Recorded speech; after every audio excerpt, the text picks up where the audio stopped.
Good morning or good afternoon to all of you YouTube people out there. It's your buddy Choppadong, and I am back with another hyper simple approach to building MLB DFS lineups for June 10th, 2019. I can't believe June's already about half over. This summer is flying by. The winning is happening. It's fine. DFS Army. If you know me or if you don't know me, I'm lead content editor at dfsarmy.com. I'm also a senior contributor and a coach, helping people get better every single day. It's very, very simple. You click the link in the comments section, dfsarmy.com, and you use the coupon code CHOP, C-H-O-P, and trigger the 20% off discount that sticks with you day in and day out. As long as you remain a member, that discount never goes away. And I mean, from everything that we do, from NFL, NBA, MLB, PGA, NASCAR, we had a great weekend of winning. We're going to just continue to do more of it. I've gone back to a hyper simple approach myself. Instead of incorporating more of the GPPs into my lineups, I'm going back to more of my ladder cash strategy, building my hybridized lineups and things. So we've got a bunch of new guys inside dfsarmy.com that maybe haven't seen my process videos for a while. So I'm going to make another one here today. So you might want to grab a pen and grab some paper and just copy what I do. It's a baseline from which you can start your research. Baseball is, to me, a sport that needs to be simplified, not complicated. There are tons and tons of statistics that tell you that, this guy hits right-handers, or this guy hits left-handers, or this guy this and this guy that. And I believe that it's all just a big bag of diminishing returns. Yes, the more you dig, the more you uncover, and the more of an edge you generate for yourself. But I don't believe that it's worth the time spent digging in such a volatile sport where one grain on the bat means, a pop fly versus a home run. I just don't believe that's predictive enough that it's worth the time spent digging to find out that this guy hits the left-handed reliever, that's a submarine pitcher, hits his changeup really, really well on Tuesday in a crosswind when the shortstop is caught, tying his shoes, and his mother yelled at him on his last birthday, 3 weeks ago when he was eating a steak dinner. I mean, I can find all that crap if I want to in baseball and probably uncover some significant edge along the way, but it's going to take me hours to digest a player pool if I dig that deep. So I just stick to the very, very basic stuff and say it's a volatile sport. Some days it lines up for me, some days it doesn't. And that's how I approach baseball. So use it what you want. Start here and then add in what you want. Go as crazy as you want to go. Baseball is a sport made for going crazy on numbers, and that's great. But we're going to dive in and give you the basics. So grab the pen, grab the paper, and let's kind of go through my process. And I want to show you something inside our research station. When I look at the pitchers first thing I do is I dig into pitchers. And I sort over here all the way over to Chop Shop and look at K-score. And lately I've been looking at K-score and W-score. K-score should be high, over 500. W-score should be low. I don't really have a threshold for it. It's just going to be a little bit of a feel thing. Like, 614 for Chris Sale versus 509 for Charlie Morton is great. It's a 100-point something difference. It's significant, but the 406 and the 464 is also somewhat significant in that it is stronger for Sale, but I don't really know how much yet because I'm just kind of using this as a feel-out factor. But we're going to sort these pitchers first. And so I'm looking for K-score, guys that have big strikeout potential. And over 500 is pretty big. Close to 500 is fine. 450s and stuff. It depends on what the slate gives you. Sometimes that is the tops on the slate. Sometimes it's way up high. It just depends. But when I have something way up high, it's going to catch my eye, and I'm going to be paying attention to it. And I'm not going to be worried about these guys down here. They just aren't on my radar today. Mike Minor, sorry. Ryu, probably sorry. I went down and I listed these guys, though, just to show you how I go through pitching and looking. I don't worry about a lot of these numbers, a lot of this kind of stuff. I just don't worry about it. I'm looking for Vegas odds and price. And my pricing is right here, whether I play Fanduel or DraftKings. I'm just taking a Fanduel approach today. Our Learning League, though, if you're a new VIP, is actually on DraftKings. Probably will stay there. So you're going to need that second pitcher in there somewhere, and we'll talk about that inside our VIP rooms. The money line here, Vegas odds. These two that had zeros, I went over to VegasInsider.com and found them here. I mean, there's Oakland, minus 180 for Tampa Bay and Charlie Morton, and then Chicago White Sox, minus 155 for Anibal Sanchez in Washington. So I can go ahead and close that out for you because now you know where that came from.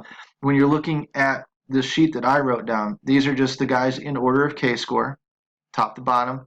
And I don't usually even take these. I just kind of glance at the slate, pick 3 to 5, not the top 3 to 5, but I can get a feel by doing this over and over and over again. I can get a feel for who's going to pop and who's not. But today I included a bunch of tweeners in there for you just to show you how we walk through it. Chris Sale, top price, okay, whatevs. But big Vegas odds, big K score, low W score, tells me lead dog. Very simply, lead dog. If you're a cash gamer, this is probably where you go. Chris Sale has the upside to break a slate, but he's very, very expensive. So if you can find a guy that can get you the same, say, 4x or 5x, what would 5x be? 55, 60 points? Sale can definitely do it. But, 5x out of, say, Sanchez is 35 points. See, Sanchez can get you 50 points too in an outlier type of performance, and yes, Sale can get you 80, but Sanchez is going to hit 50 probably more often than Sale hits 80. I want that upside. I want that room for upside. If I can get the same 4x or 5x out of these pitchers, I kind of opt for the cheaper guy a lot because it gives me more room for the actual consistent big upside bats. And consistent batting is like a total oxymoron. It doesn't exist. But there are, Mike Trout is more consistent than, Orlando Arcia out of Milwaukee, right? We can agree on that. So generally speaking, you're going to want to put some of those high dollar bats in your lineups too because they are the slate breakers. And if you can get them on a night when Sanchez has a good night, then you did great. You can't put many of them in a lineup with Chris Sale. You're relying more on whether or not the little scat leadoff dude at 2,300 hits a home run and lucks into one to build those big dominant GPP type winning lineups. Most of the GPP lineups are coming out of, a decent priced pitcher, not the really, really expensive guys, and then a stack of some kind that really went boom, along with maybe a stud one-off that hit 2 homers or something like that is what's generating those 200-something scores on Fanduel, and that's what we're trying to do most of the time because, again, the player pool is getting smarter. Guys aren't just tripping over themselves. We don't have guys depositing $100 a week on Fanduel that are just, droolers anymore, that are just sitting there, and just like rostering horrible lineups. We've got guys, most of the player pool is fairly intelligent and they're going to avoid the really, really bad plays. So we need to be a little bit smarter to get ahead of that curve and give ourselves the best chance as often as possible. We want to track larger sample sizes, 20 to 30 lineups, contests at a time at least before we start sweating our results. And I'm doing this inside DFSArmy.com right now with the guys that I'm coaching. Track your results. We will start to find where you should be allocating your contests. And we will tweak a kind of a custom ladder for you that should prove as profitable as possible. Maybe that's still slightly losing until we can get even better. Maybe that is a winning player. I don't know. But we will try, based on your finishing points, we will try to put together the contest selection that makes you a better player. So again, if that interests you, you need to like and subscribe to the video. You need to head into the comment section, click the link dfsarmy.com and get in here and contact me, and we'll start talking about how to put that together. So Chris Sale's lead dog, if I look down at Charlie Morton, I see significant Vegas odds, difference, right? 180 is still pretty strong, but 270 is stronger. And for a $1,300 discount, I don't know if I want to give up that much Vegas odds. Not that I worry about Vegas odds a ton. Baseball's pretty fluky. I do worry about the 100 points of K-score, though. That is significant to me. If I'm losing that much, I better get a lot better price than something that's kind of close and it's going to hamper some of my ability to build lineups. The W score came up from 406 to 464, which means he's in a little more dangerous hitting matchup tonight, or he's a little bit less dangerous pitcher. We would, I think, agree Chris Sale's a better pitcher than Charlie Morton. So that kind of stuff all kind of factored in together tells me that $1,300 is not a significant enough discount for me to want to take Morton over Sale. I would figure a lineup out with Sale. I look down here at the Darvish, these 7,000 guys. These guys all carry big K-scores, which is a big bonus because, again, 500 versus 509 is not significant at all. So I would take the $3,000 discount. The 180 versus the underdog of a 122 actually is significant. So I wouldn't probably take Darvish either. Does that make sense? I look, plus they're going into Coors. I look at next, which is Sanchez, 7,300. Now, he is a favorite, so the minus 180 to minus 155 is not significant. The 509 to the 498 is not significant. The 464 to a 454 is actually a little bit better. So I'm going to like Sanchez for the $3,000 over Morton. I'm going to like Sanchez over Darvish for sure. Now, he's going to be the guy that I'm trying to compare to Sale. And I think that that's a significant difference of, $4,500 or so. But now we're looking at the Vegas odds. Okay, that's significant. The K score, that's significant. The W score is, somewhat significant. Now, Texas is a little bit more powerful, but it is Chris Sale. Chicago's not as powerful, but it is Anibal Sanchez. So weighing those factors in there together with the $4,000 discount, does it make me like Sanchez over Sale? I don't know. Until I go digging into lineups, I don't know yet. I know I liked them both for their price points. They're in good spots for their salaries. And then I would like to see on DraftKings what Sanchez is priced up to. If he's priced up to 8,500 to 9,000, it makes me like him on Fanduel more. Marquez, 7,500 again. Not a significant difference. Not a significant difference. Actually got a little worse here. Got a little worse here. From a 498 down to a 486 and 454 up to 468. And the Cubs are a little bit more powerful offense. And the Vegas odds got a little less. So why would I pay $200 more for that? I wouldn't. I'd just stick with Sanchez. Cannon, same basic difference. Eichhoff, same basic difference. No way with the underdog status here. So that's what I'm looking for. And then I look at Tanaka and say, okay, so stronger Vegas odds. Weaker K score, but it's not too terrible. Weaker W score, but it's not too terrible. Mets are not necessarily that intimidating. Not that the Chicago White Sox are. But so would I pay $1,500 more? Yeah, I might. I like the Vegas odds. The K score is not going to kill me. So, now when I look at this in comparison to Chris Sale, where are we at? $3,000 difference or so? And the Vegas odds is not too terribly significant. It's, they're both over a minus 200. The K score is dramatically different, 150 points. And the W score is 80 points different. But I get a, $3,000, $3,500 discount. Would I like? I like that. I mean, I like the $3,000 difference. I like the $4,000 difference. So I'm down in here with a couple guys with some potential to have some good nights. It looks like their K scores are there. It looks like the Vegas odds, the support from Vegas is there. The offenses they're facing aren't too terribly intimidating. So I can take that shot. I would not take that shot with Ryu. LA doesn't strike out very much, obviously. And his price comparison, I wouldn't take him over Morton. I certainly wouldn't pay $3,000 more than Sanchez or Tanaka for lower Vegas score and a lower K score and all. So do you see how I'm doing this? I'm kind of process of elimination. You can write this down on a piece of paper: pitcher, salary, Vegas K score, W score, matchup. It's all right here in the research station for you if you sort the columns over and look it up. And then you get a helicopter view here, and you just kind of start piecing it together. Start with a guy you like the most, and then see, would I pay more for this guy? Do I get better numbers? Would I pay less for the guy? Can I live with the sacrifice of lower numbers? If the answer is yeah, I mean, it's a feel thing. You just look at these, compare them to each other, and start feeling it out, right? Okay, so now that we've got our pitchers set, we know kind of what we're going to do. How do we find the bats that we want to use? Well, we use the pitchers again. I'm going to scroll back over here. I'll use something like DFS A grade. I'll sort it by ascending. And when it finally kicks in here, oh, please don't do this to me. I really hate it when the spreadsheet times out like this. Dadgummit. Nothing pisses me off when making a video more. But sort by ascending. Hopefully it kicks in here. Please do. Oh, come on. For real?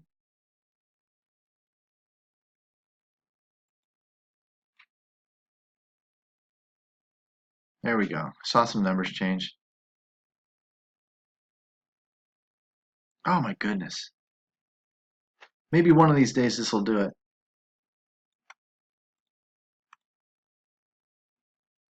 All right, here's what we're going to do. We're just going to say F it. We're going to reset the darn thing, and we're just going to rock and roll from here. That is the one thing about this tool that just absolutely pisses me off. It times out so quickly, I can't go do other things and then come back to it. That really, really, really frustrates the hell out of me.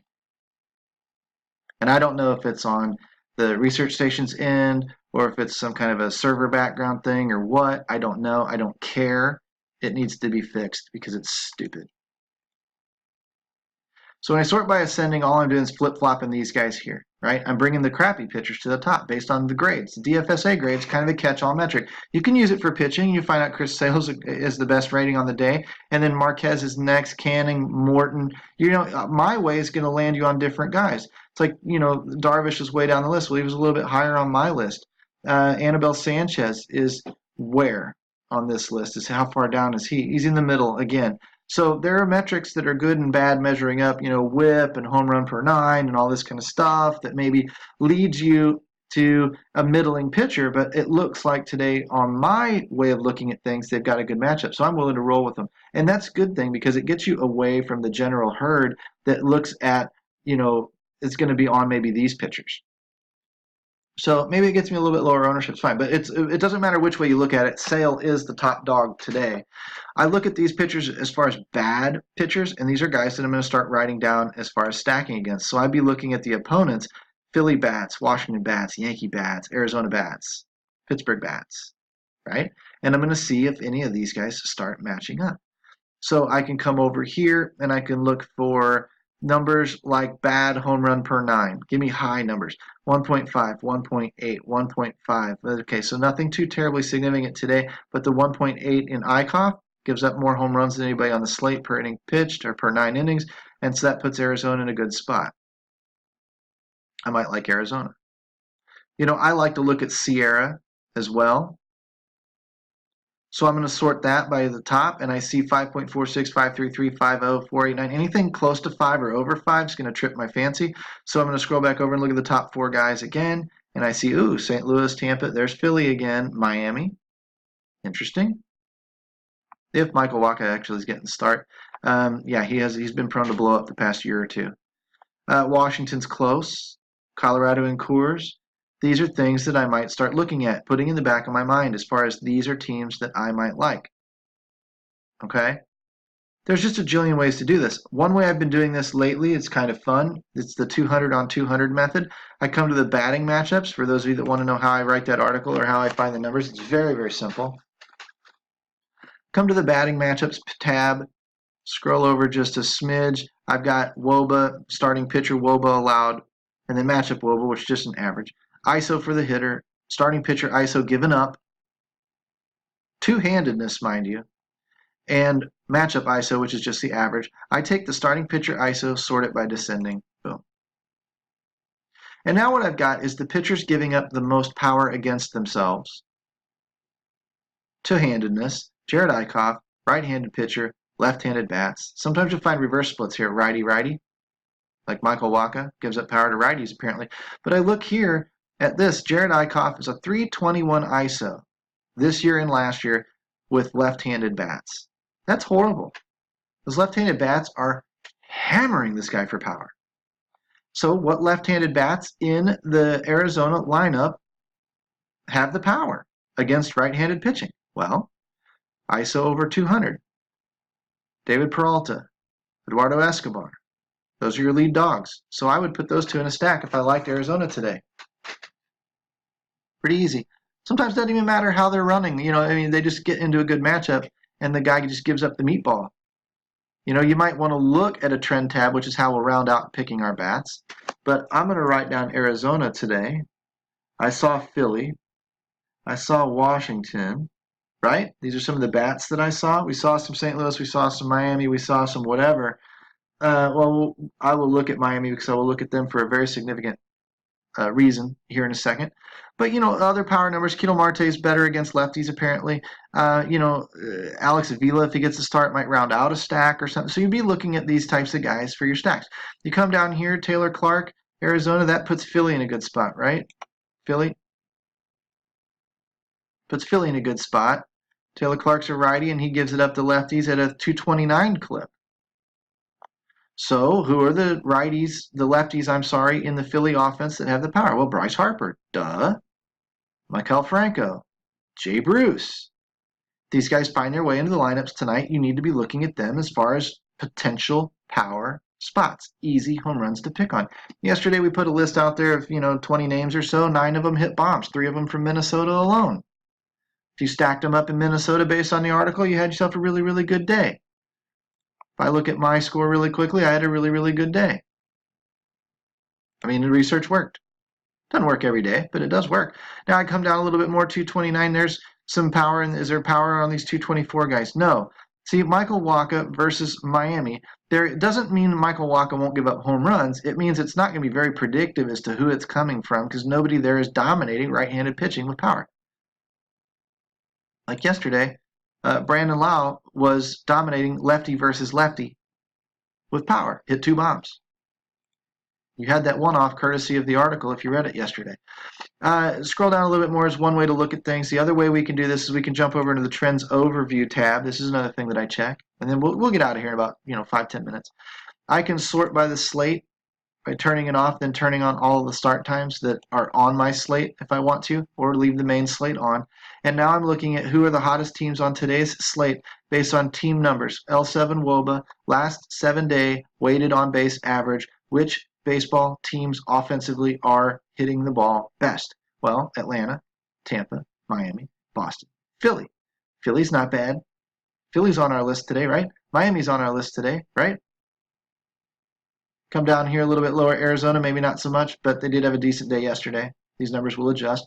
If you want a little bit more stable number, use a bigger sample size, last 14 days.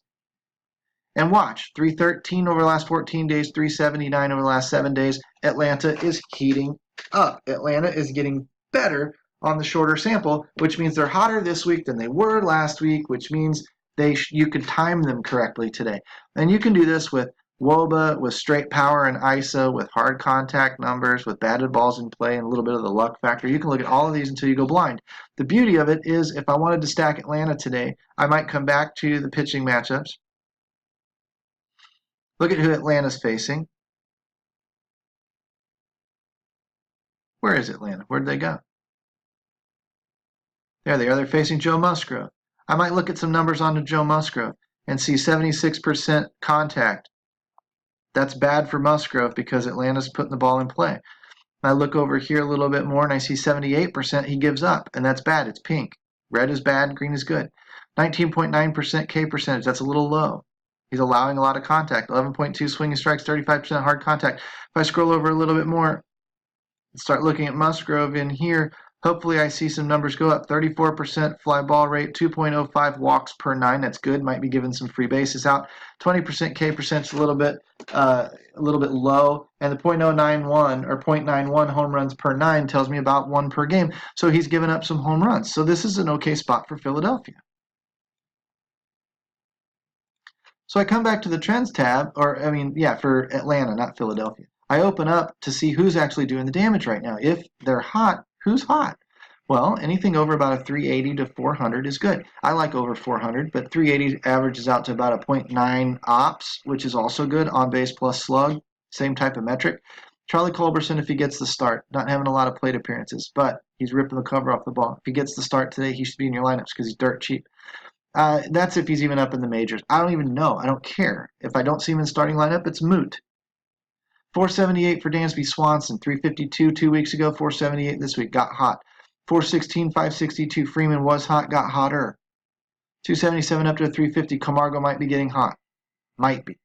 But I'd be sticking with Matt Joyce if Matt Joyce gets the start. 461 Acuna if he gets in there. Yes, he's going to be expensive, but an Acuna, Freeman, Swanson stack?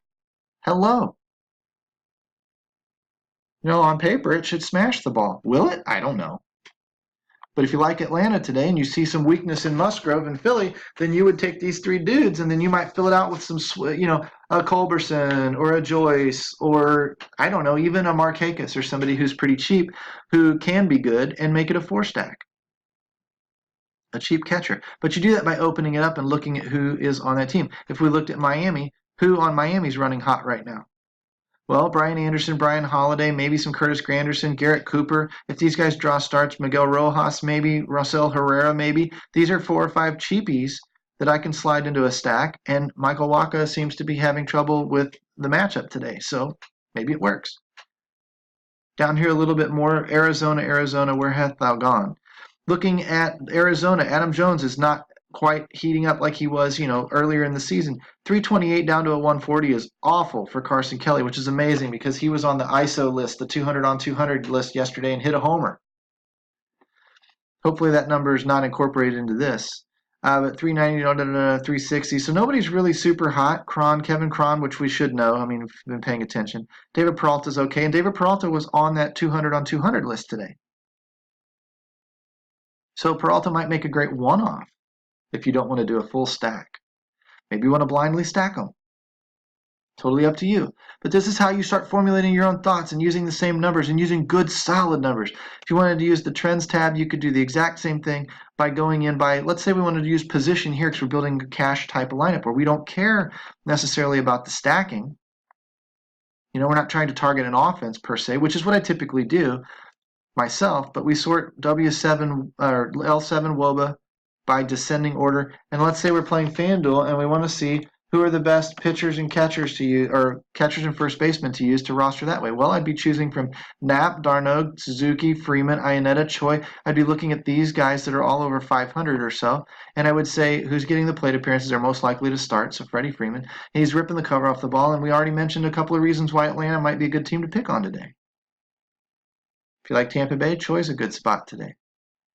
Who else were we looking at? If I scroll over a little bit, Washington. So if Suzuki gets the start, they made our list. Philly made our list if Knapp gets the start for whatever reason. Colorado in course. Ramos, 499, fine. Arizona, Kevin Cron, there you go. Granted, he's down to he's up to a 485 in the last 7 days, so there's a cheap one for you. It's just not rocket science, guys. You use the very, very simple numbers, and you just sift through this stuff, and you pick, say, the top 5 second basemen. Brian Dozier, was Washington on our list today? They were. Profar, Frazier, Pittsburgh, down to Arizona for Vargas if he gets the start. Down here to Atlanta for Ozzie Albies. Ozzie Albies 311 up to a 334. Not the greatest, but might be all you've got to go with at second base today because it drops off really, really fast. Down here to Junk. Third base, David Freesby gets the start in LA. Maybe he's a one-off. Brian Anderson, we just mentioned that in Miami. Rendon in Washington. Washington looks like they're in a great spot. They got a few guys that are running hot too. You can go back to the trends overview and you can open up the Washington. They're not hitting well as a team, but they probably have a few guys that are doing all right. Eaton, not so much. Down here, Rendon, yes. Dozier, yes. Suzuki, yes. The 3 guys we already picked out. Boom, 3 stack.